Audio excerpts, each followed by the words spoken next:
Olha essa aqui. Essa aqui é ótima. Escuta. Olha, eu não sou um grande humorista. Não, mas escuta. Eu não sou um grande humorista. Não. Olha, peraí. Eu não sou um grande humorista. Sou apenas o sujeito mais engraçado, da família mais engraçada, da cidade mais engraçada, do país mais engraçado do mundo.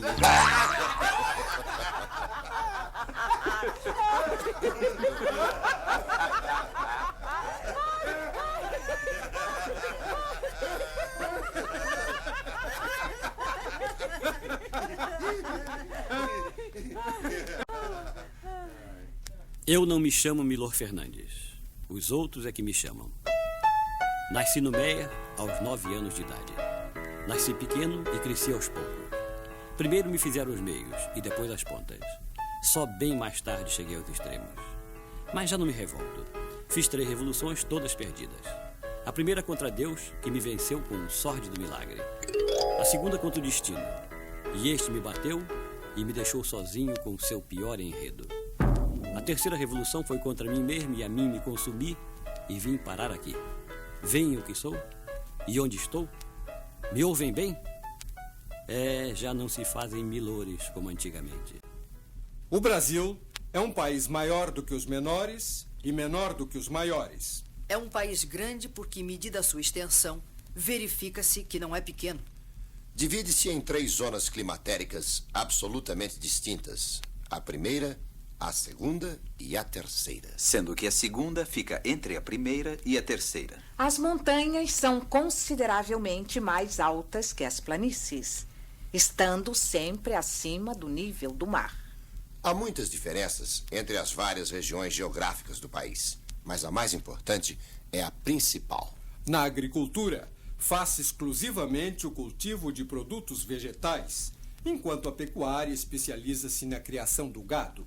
A população é toda baseada no elemento humano, sendo que as pessoas não nascidas no país são, sem exceção, estrangeiras. Na indústria, fabricam-se produtos industriais, sobretudo iguais e semelhantes, sem deixar-se de lado os diferentes. No campo da exploração dos minérios, o país tem uma posição só inferior aos que lhe estão acima, sendo, porém, muito maior produtor do que todos os países que não atingiram seu nível. Pode-se mesmo dizer que, excetuando-se seus concorrentes, é o único produtor de minérios do mundo inteiro.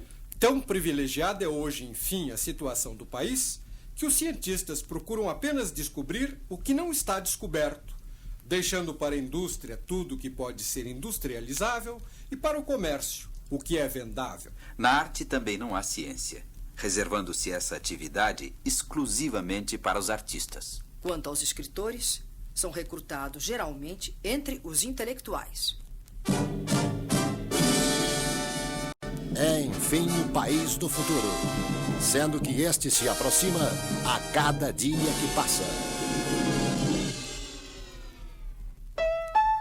Bem, como eu ia dizendo antes de ser rudemente interrompido, nascido dia 27 de maio de 1924, como pode ser facilmente constatado nas folhas 62 e 63 do livro 91, sob o termo 468 do registro de nascimento da 2ª Pretoria Cível da Freguesia do Sacramento do então Distrito Federal.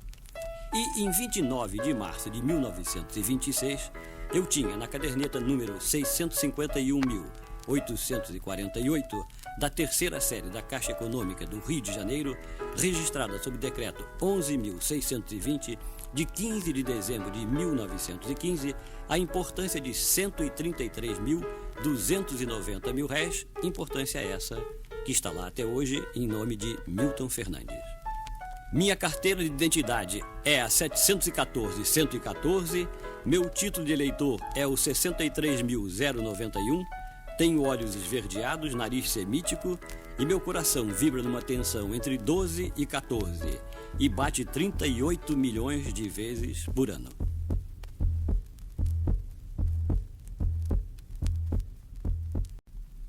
Reflexões sem dor. Todo dia eu leio cuidadosamente os avisos fúnebres dos jornais. Às vezes, eu tenho surpresas agradabilíssimas. Os banqueiros não perdem por esperar. Aliás, ganham 6% ao mês. Certas coisas não se dizem nem pro pior inimigo, porque se você disser, o inimigo te mete a mão na cara. Para um bom entendedor, meia palavra basta. Entendeu? Exil. Cada vez sobra mais mês no fim do dinheiro. O melhor movimento feminino ainda é o dos quadris. Essa gente que fala o tempo todo em corrupção está apenas cuspindo no prato em que não comeu. Um homem está definitivamente velho quando aponta para o próprio sexo e diz: isto é um símbolo fálico. Composição infantil. A água. A água é fria e mole. Não tão fria quanto o gelo, nem tão mole quanto a gema do ovo. Porque gema de ovo arrebenta quando a gente molha o pão. E a água não. A água é fria, mas só quando a gente está dentro. Quando a gente está fora, nunca se sabe. A não ser a da chaleira, que sai fumaça. A água do mar mexe muito, mas se a gente põe numa bacia, ela para logo. Água serve para beber, mas eu prefiro leite. O papai gosta de cerveja. Água é doce e é salgada, quando está no rio ou no mar. A água doce se chama assim, mas não é doce. Agora, a água salgada é bastante.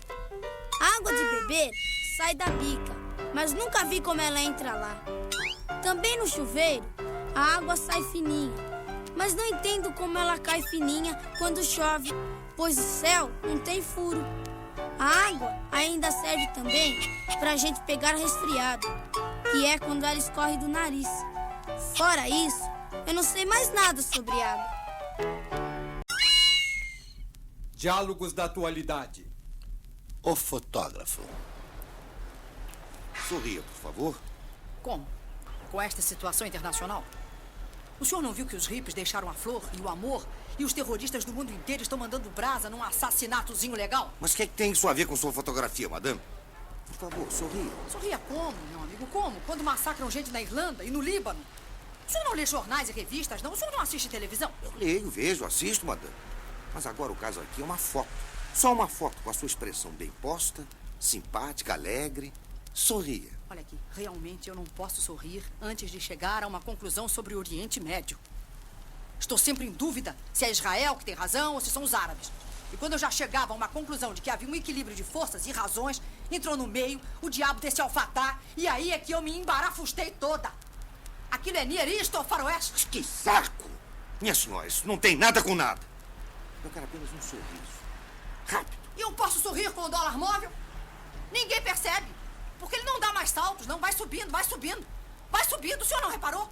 Já está quase a 1,5 metros. Se a senhora visse o peso colombiano, morreria de rir.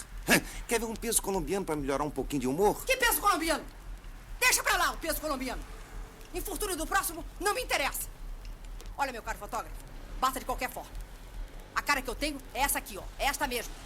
E a expressão é a expressão geral brasileira atual. Vou lhe dizer, já não se pode mais sorrir neste país. Para os que pensam que as coisas estão ruins, eu vou logo avisando e esclarecendo. Estão ótimas, estão esplêndidas. Vocês nem sabem o que vem por aí. Que sorriso, que zorra nenhuma. Mas que pessimismo, que impostação moral e social ultrapassada. Sorria, vamos. Não há por que manter esta cara exatamente no instante em que o país toma uma nova meta em sua vida. Prepara-se para uma nova onda de progresso. No momento mesmo em que as autoridades estão mais vivamente interessadas no bem-estar comum, nas liberdades públicas, quando só anseiam por paz e prosperidade para todos e todo mundo. A senhora não tem lido as últimas declarações oficiais sobre os direitos humanos? Não li, não? Ué, declararam isso mesmo? Mas não me diga! É de morrer de rir! Muito obrigado.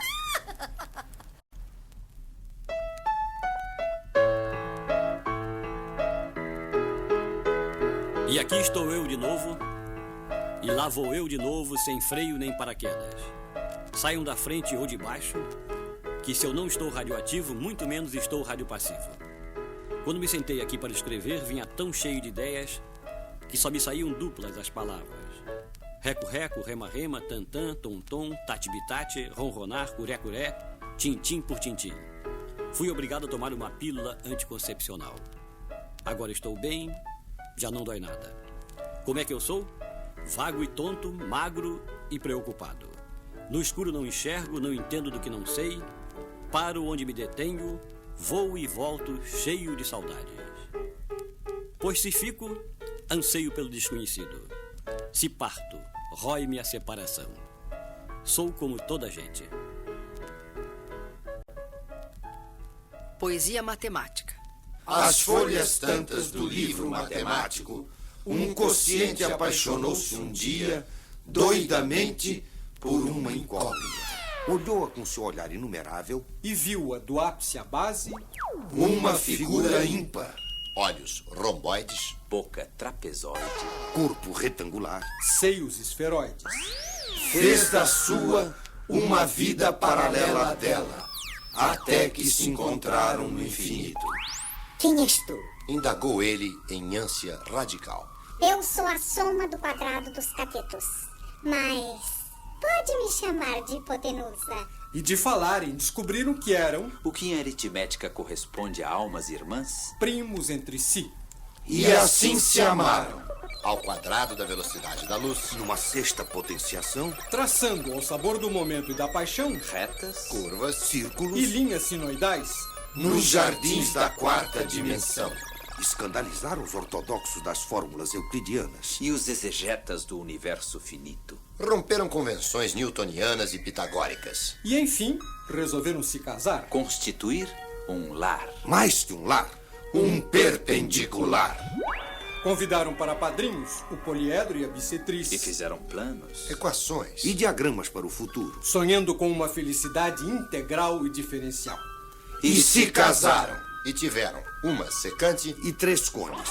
Muito engraçadinhos. E foram felizes. Até aquele dia em que tudo vira afinal monotonia.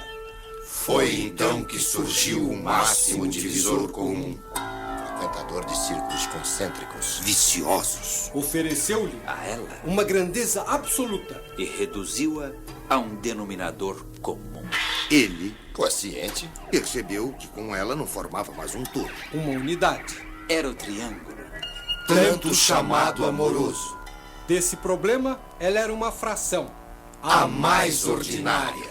Mas foi então que Einstein descobriu a relatividade. e tudo que era espúrio passou a ser moralidade. Como, aliás, em qualquer sociedade. Já me lembro. Estudei na escola Enes de Souza, no Meyer, onde depois fundei a universidade do mesmo nome. Mas meus cursos maiores são de rua, com algumas lições vitais de malandragem e medo. Dou um boi para não entrar numa briga, dou uma boiada para sair. Aos 10 anos de idade, vendi e publiquei meu primeiro desenho e me tornei logo o alvo da admiração geral, minha mãe e minha avó. Aos 15 anos já era famoso em várias partes do mundo, todas elas do Brasil. Pois sou popular por natureza, por mais que me esforce por ser hermético e profundo.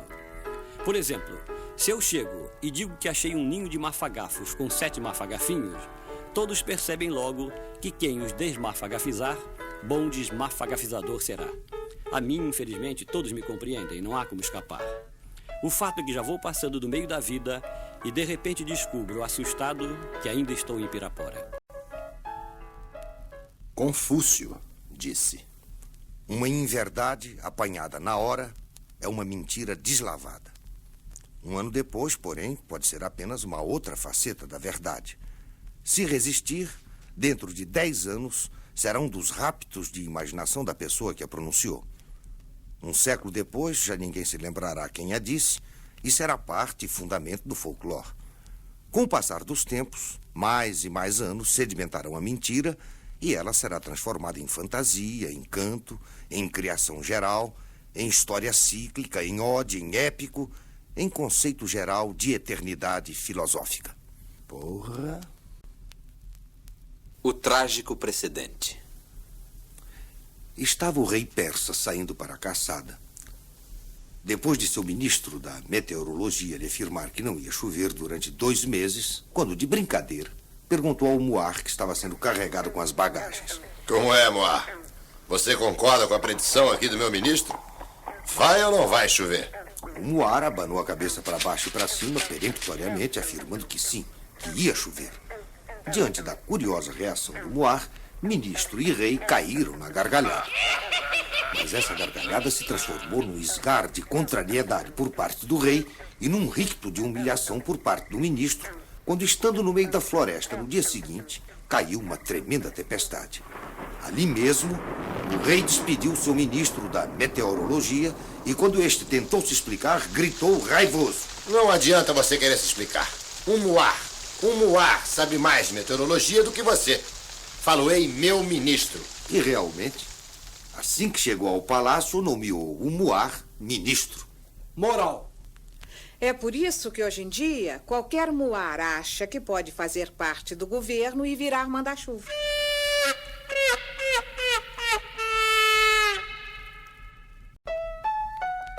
Eu descendo em linha reta de espanhóis e italianos.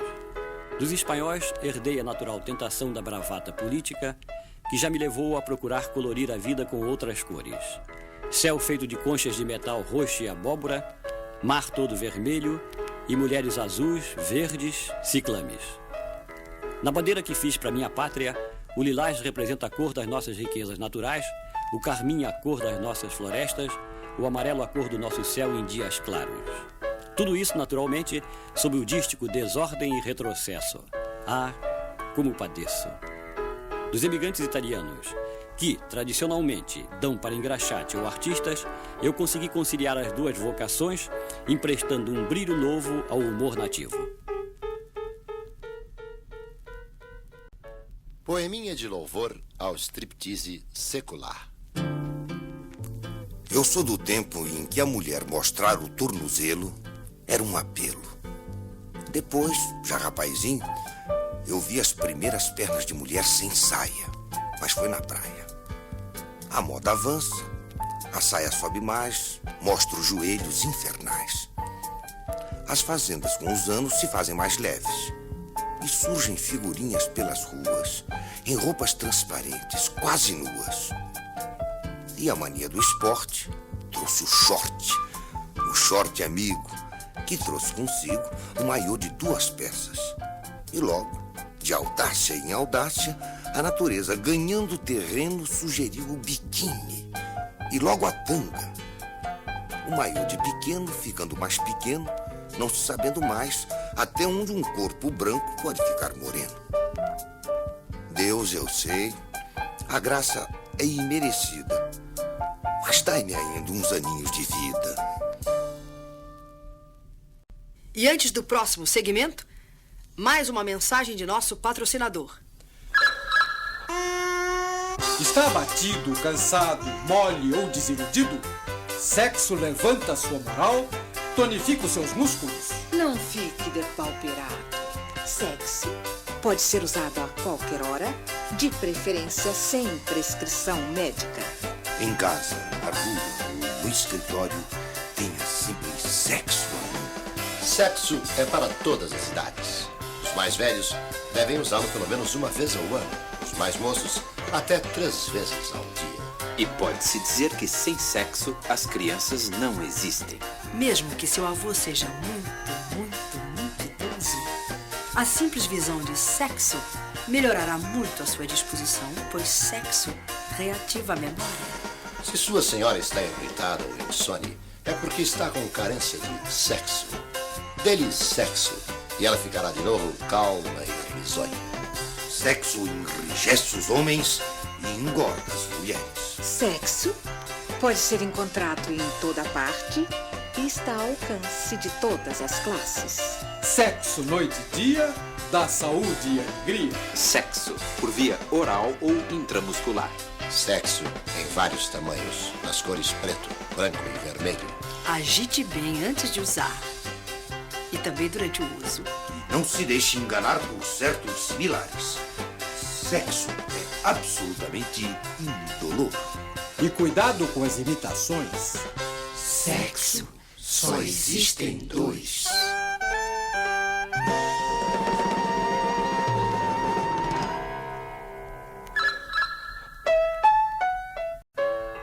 Sou um crente, pois creio firmemente na descrença. Não creio em Deus, mas sei que Ele crê em mim. Creio que a terra é chata. Procuro, em vão, não sê-lo. Creio que as paralelas se encontram nos paralelepípedos. Creio também num pensamento mais amplo, que é ilógico, alógico, lolobrígido, subjetivo e animal. Como os tchecos, eu posso dizer svoboda suverenita. Ou melhor, za svobodu dubiseka sernica. O que ambas as frases, literalmente, não tenho a menor ideia do que querem dizer. Mas estou disposto a morrer por elas, como tanta gente morre por outras frases que também não querem dizer absolutamente nada. Poeminha Última Vontade. Enterre meu corpo em qualquer lugar, que não seja, porém, um cemitério. De preferência, mata. Na Gávea, na Tijuca, em Jacarepaguá. Na Campa, em letras fundas, que o tempo não destrua. Meu nome gravado claramente, de modo que um dia, um casal desgarrado em busca de sossego ou de saciedade solitária me descubra entre folhas, detritos vegetais, cheiro de bichos mortos, como eu. E como uma longa árvore desgalhada levantou um pouco a laje do meu túmulo com a raiz poderosa, haja a impressão de que não estou namorada. Não sairei, prometo. Estarei fenecendo normalmente em meu canteiro final. E o casal repetirá meu nome, sem saber quem eu fui, e se irá embora, preso à angústia infinita do ser e do não ser. Ficarei entre ratos, lagartos, sol e chuva ocasionais. Estes, sim, imortais. Até que um dia de mim caia a semente, de onde há de brotar a flor, que eu peço que se chame Papá Verumilor.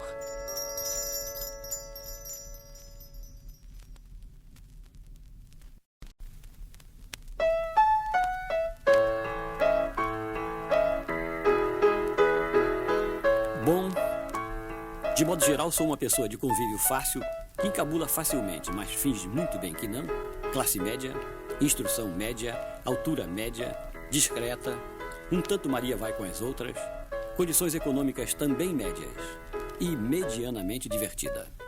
Minhas distâncias, eu as consumo em carro particular, às vezes táxis, sempre conduzidos por choferes neuróticos que refletem perfeitamente a sociedade em que vivo.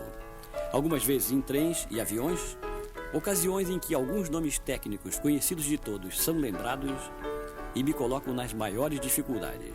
Eu diria mesmo me levam à depressão, pelo menos a uma profunda insatisfação com as minhas condições gerais de conhecimento e de vivência. Este poeminha me define. Há os que não sabem antropologia e os que ignoram trigonometria. Mas só de mim ninguém pode falar nada. Minha ignorância não é especializada. Fopos de Esábola, uma tentativa bossa nova de escrever as fábulas de Esopo na linguagem do tempo em que os animais falavam.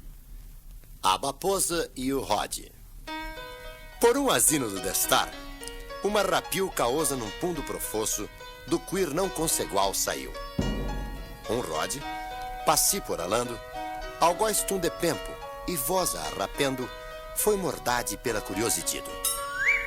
Comosa rapadre, perguntou, que é que esti fazaendo? Voção ente são labe? Respondosa a mapreira rateu. Vai, hein? A mais terrecacível de teste a estoda do Nordória. Salti aqui no fosso deste pundo e guardará a ei que brotágua assim pra mó. Porém, se você quiser, como é mal com pedre, per me fazia companhode. Sem penseses duas var, o bem saltode tambou no pundo do fosso. A repente, imediata mosa, trepostas nas coules, apoífre num dos chides do bolso e salfosso tora do fogo, enquava berranto. Adadre Compeus. Moral. Jami confais em qual está em dificuldade. E agora, mais uma mensora do nosso patrocinadagem. Perdão. E agora, mais uma mensagem do nosso patrocinador. Amigo, dentro desta maravilhosa garrafa de cristal, a maior maravilha de todos os tempos. Água. Os países mais adiantados do mundo em todas as cidades usam água. Desde o dilúvio universal, passando pela lavagem das mãos de Pilatos até a construção de Itaipu, a água esteve sempre presente em todos os grandes momentos da história da humanidade. Portanto, beba água e seja histórico. Use água todo dia. Dá saúde e alegria. Água. Um pequeno gole entre uma frase e outra torna seu discurso mais claro e brilhante. Deputados da oposição, para combaterem emendas constitucionais, só bebem água. Água para dissolver o pó de seu café matinal. Água para a circulação do refrigerador do seu carro. Para os efeitos de chuva de seus espetáculos teatrais, água. Nada é tão fresco quanto água gelada. Água, somente água. Os que não bebem água morrem de sede. Viva com água. E tem uma cor maravilhosa. Ai!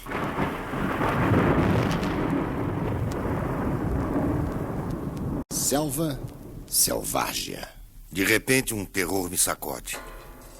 Penetrei distraído e sinto que estou perdido na terrível floresta da linguagem.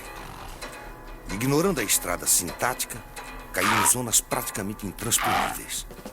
Sem querer me entregar ao medo, eu vou tropeçando em anglicismos, latinismos, barbarismos e idiotismos de linguagem quando ouço silvar de vocábulos paragógicos. Caio no areal dos solecismos e redundâncias, esmagando um horrendo pleonasmo, escorregando em sinistras hipérboles, agarro-me a um verbo auxiliar e a um complemento essencial. Porém, hibridismos me barram o caminho.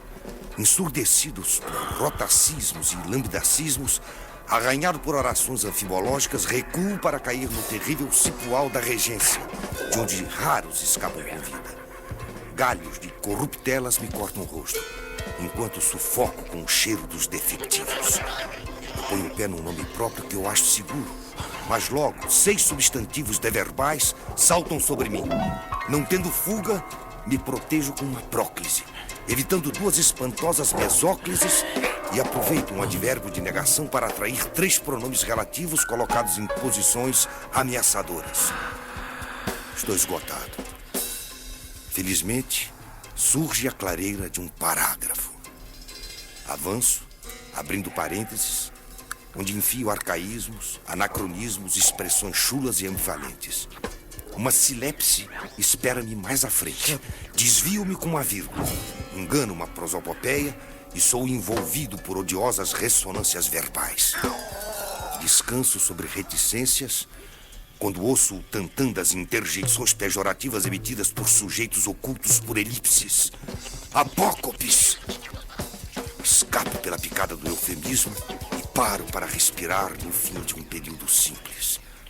Avanço pela pedreira dos metaplasmos, luto com apofonias, salto o pantanal dos cacófatos, esbarro em cacografias, empurro cacologias, me arrasto pela cacoépia.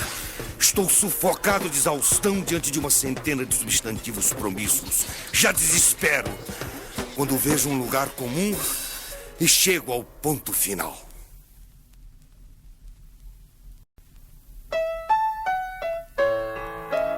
A esta altura da vida, além de descendente vivo, sou também antepassado.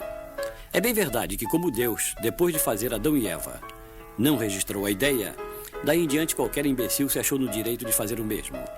Só posso dizer em abono meu que ao repetir o senhor eu me empreguei a fundo. Em suma, um humorista nato. Muita gente, eu sei, preferiria que eu fosse um humorista morto, mas isso virá a seu tempo. Para uma perfeita liberdade de expressão. Não pense. Se pensar, não fale. Se por acaso for obrigado a falar o seu pensamento, evite escrevê-lo. Se escrever seu pensamento, não deixe que o publiquem. Se o publicarem, recuse assinar. Se seu pensamento aparecer assinado em qualquer lugar, corra para casa imediatamente e escreva um desmentido. Pela primeira vez no Brasil, um conto escrito inteiramente em câmara lenta. O Abridor de Latas. Quando esta história se inicia, já se passaram 500 anos, tal a lentidão com que ela é narrada. Estão sentadas à beira de uma estrada 3 tartarugas jovens, com 800 anos cada uma tartaruga velha com 1.200 anos e uma tartaruga assim bem pequenininha ainda, com apenas 85 anos. 28 anos depois do começo desta história, a tartaruga mais velha abriu a boca e disse: "Ah, que tal se fizéssemos alguma coisa para quebrar a monotonia desta vida?" "Formidável", disse a tartaruguinha mais nova, 12 anos depois. "Vamos fazer um piquenique?" 25 anos depois, as tartarugas se decidiram a realizar o piquenique. 40 anos depois, tendo comprado algumas dezenas de latas de sardinhas e várias dúzias de refrigerantes, elas partiram. 80 anos depois, chegaram a um lugar mais ou menos assim aconselhável para um piquenique. "Ah", disse a tartaruguinha, 8 anos depois. "Excelente local este." 7 anos depois, todas as tartarugas tinham concordado. 15 anos se passaram e, rapidamente, elas tinham arrumado tudo para o converscote. Mas, súbito, 3 anos depois, elas perceberam que faltava o abridor de latas para as sardinhas. Discutiram e, ao fim de 20 anos, chegaram à conclusão de que a tartaruga menor devia ir buscar o abridor de latas. "Está bem", concordou a tartaruguinha 3 anos depois. "Mas só vou se vocês prometerem que não tocam em nada enquanto eu não voltar." 2 anos depois, as tartarugas concordaram imediatamente que não tocariam em nada, nem no pão, nem nos doces. E a tartaruguinha partiu. Passaram-se 50 anos e a tartaruga não apareceu. As outras continuavam ali esperando. Mais 17 anos e nada.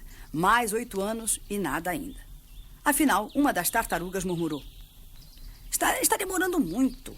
Vamos comer alguma coisa enquanto ela não vem." As outras não concordaram rapidamente, 2 anos depois, e esperaram mais 17 anos. Aí outra tartaruga disse: "Eu já estou com muita fome. Vamos comer só um pedacinho de doce que ela não vai notar nada." As outras tartarugas hesitaram um pouco, mas 15 anos depois acharam que deviam esperar pela outra. E se passou mais um século nessa espera. Afinal, a tartaruga mais velha não pôde mesmo e disse: "Olha, vamos comer mesmo só uns docinhos enquanto ela não vem?" Como um raio, as tartarugas caíram sobre os doces 6 meses depois.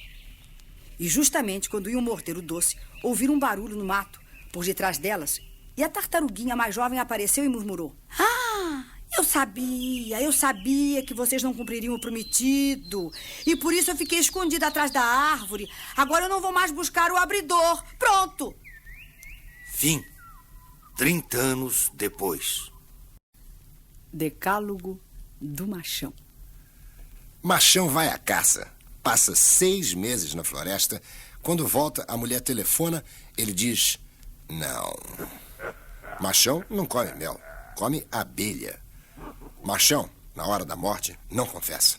Vai pro inferno logo. Entre um sorvete de creme e um uísque, o machão não hesita. Mistura.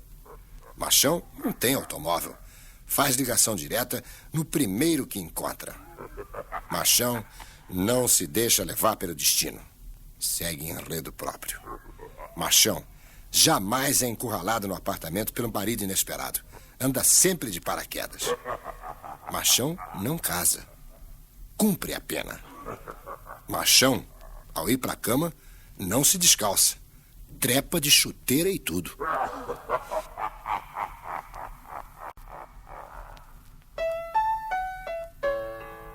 Paro e me pergunto o que fiz de meus anos de vida. Já fui atropelado e sofri alguns acidentes, como explosão, queda de edifício e afogamento. Mas entre os acidentados não estou na primeira fila. Tenho amigos que já caíram de avião, outros de cavalo, alguns sofreram pavorosos desastres de automóvel. Que fiz eu de minha vida? Conheço pelo menos 500 pessoas que sabem mais línguas do que eu, leram mais do que eu, falam melhor e mais logicamente. De esportes ignoro tudo. Não sei sequer contar os pontos do vôlei. Só assisti até hoje uma partida de polo. Nunca joguei futebol. E quando vou ver uma partida desse esporte, é esporte, pois não? Só consigo reconhecer os jogadores mais famosos. Guio bem, mas o motor de meu carro é para mim um mistério indevassável. Diante de qualquer indício, minha única atitude é abrir o capô, com muita dificuldade, e ficar contemplando a máquina. Atitude filosófica que até hoje não pôs nenhum carro em movimento.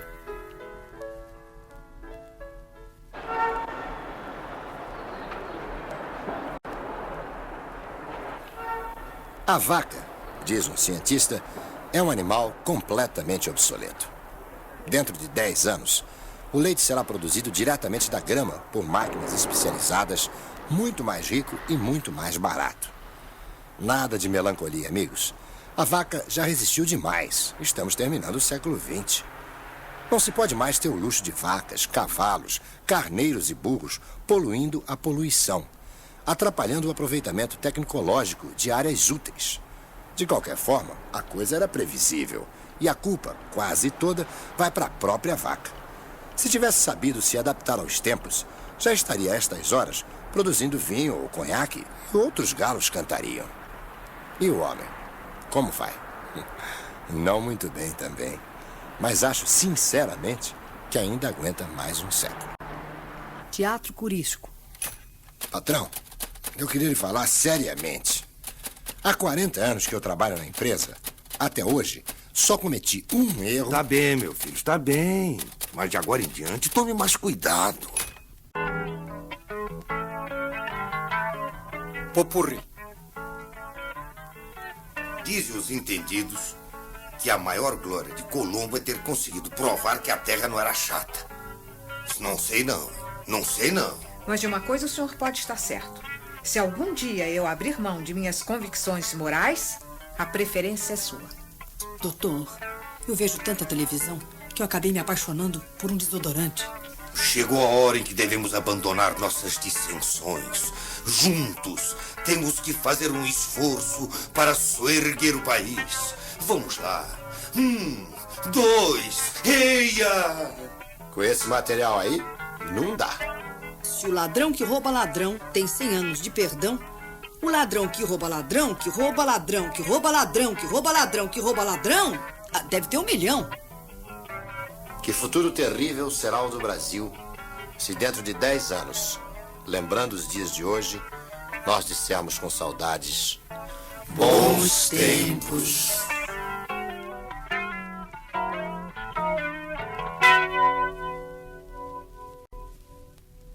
E agora, uma palavra do nosso patrocinador.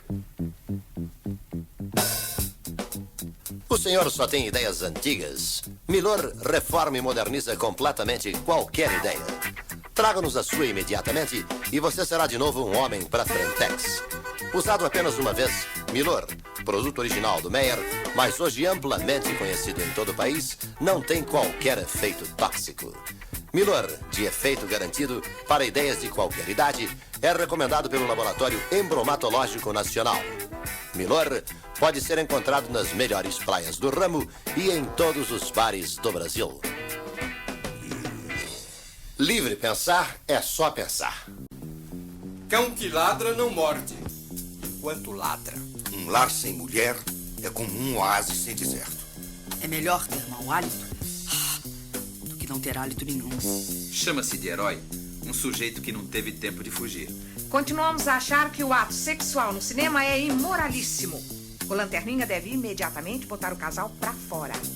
O quartzo é um mineral encontrado entre o terço e o quinto. Afinal, descobriram porque a televisão é muito mais popular do que o cinema, apesar da tela ser muito menor. É que as poltronas são muito maiores.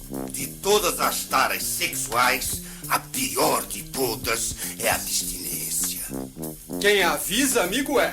Se o governo continuar deixando que certos jornalistas falem em eleições. Se o governo continuar deixando que certos jornais façam restrições à sua política financeira. Se o governo continuar deixando que algumas pessoas pensem por sua própria cabeça. E, sobretudo, se o governo continuar permitindo que circulem discos como este, com toda a sua irreverência e crítica, dentro em breve, nós vamos acabar caindo numa democracia. Pois é, vocês viram. Eu não sou um grande humorista. Sou apenas o sujeito mais engraçado da família mais engraçada, da cidade mais engraçada, do país mais engraçado do mundo.